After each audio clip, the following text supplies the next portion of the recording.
Imra, c'est toi qui as fait ce genre de poste là aujourd'hui. C'est comment les gars, on va remettre les choses dans les contextes. Parce qu'il y a eu des études d'Imra si tu t'es pas trop compris. Mais bon, bref, vous connaissez, on fait ça pop. Parce qu'il ne comprend pas. Ce que moi j'ai vu hier là, c'est le parfait exemple de quelqu'un qui ne veut pas assumer les conséquences de ses actes. Déjà avant tout propos, on va planter les décors. De base là, ils sont plus à présenter, mais on va quand même parler d'eux. Il y a Didi B d'un côté avec sa conspiration et il y a Imra d'un côté avec son une foi. Oui, aujourd'hui ils sont adversaires, mais de base là, ils étaient proches. Voilà. Didi c'est le bon numéro d'Imra. Imra également son bon petit. Ils traînaient ensemble. Didi a plusieurs fois partagé ses posts. Il parlait lui sur les réseaux. Et il a eu pour la première fois à son battle. C'est pour ça que en tout cas moi j'ai connu Imra et beaucoup de personnes qui l'ont connu dans le temps l'ont connu avec ça.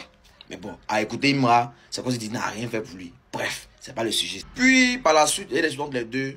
Et les deux chemins sont séparés. L'histoire ça arrive. Donc ok, il n'y a pas de souci, pas grave.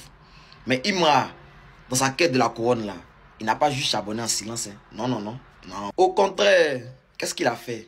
Il a passé son temps à distiller petit à petit une haine, des pics, des messages subliminaux, des moqueries, des sous-entendus alors qu'on est Didi B.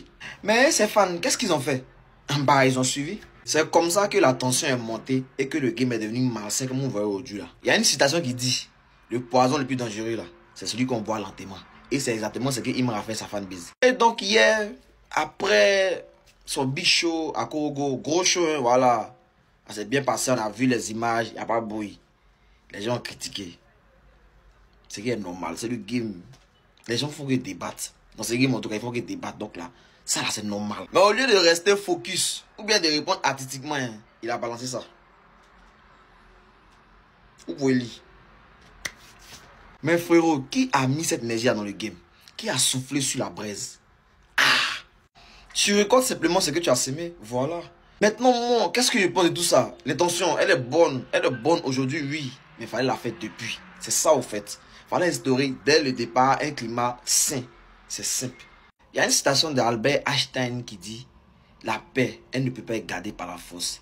Elle ne peut être atteinte que par la compréhension. En tout cas, que ce soit sur les réseaux ou publiquement, comme tu l'as fait au faisant des grillades, Didi B ne t'a jamais manqué de respect. Au contraire, même là, il te félicitait parfois. Genre, il venait sur les plateaux et puis t'encourageait. Comme il a fait, genre, dernièrement avant ton concert au parc d'exposition. Genre, vous allez dire qu'il est calculateur, ce qu'il me fait. Oh. Non, vieux, il est trop hypocrite, il est comme ci, il est comme ça. Mais lui, il n'a jamais fait ça. Tu vois, non. Il n'a jamais incité ses fans à aller faire ci, tu vois. Lui, généralement, il était en mode: les gars, on se concentre sur nous, on fait ci, on fait ça. C'est ça, en fait. Mais toi, c'est pas ce que tu as fait. Tu as toujours incité à la haine. Tu as toujours incité à la guerre. C'est faux. Ils sont pas en train de mentir. Si il ment là, venez avec les preuves pour prouver que ce que tu as dit la cause d'âne, c'est faux. Donc là, si tu veux qu'on se respecte là, faut commencer déjà à reconnaître ton rôle dans la toxicité du game.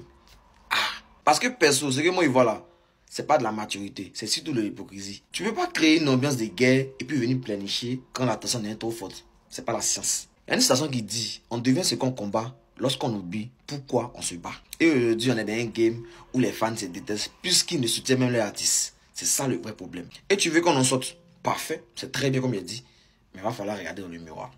Pour conclure, pour moi là, la solution est simple. Et c'est ce qui est toujours voulu ce game.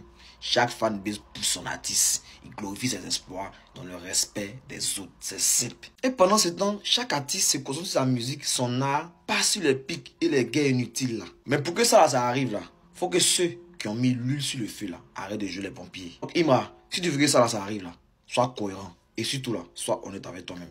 Parce que sans ça là, on va tourner en rond seulement. Donc les gars, vous connaissez, c'était vos gars Coco Zidane, ici venu déconstruire les bêtises qu'on voit à longueur de journée ici, là, il n'y a pas de bruit.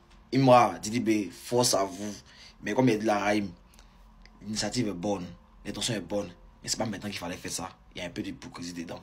Voilà. Mais il n'y a pas de bruit, c'est toujours le même slogan, vous connaissez. C'est une fois qu'on a bougé.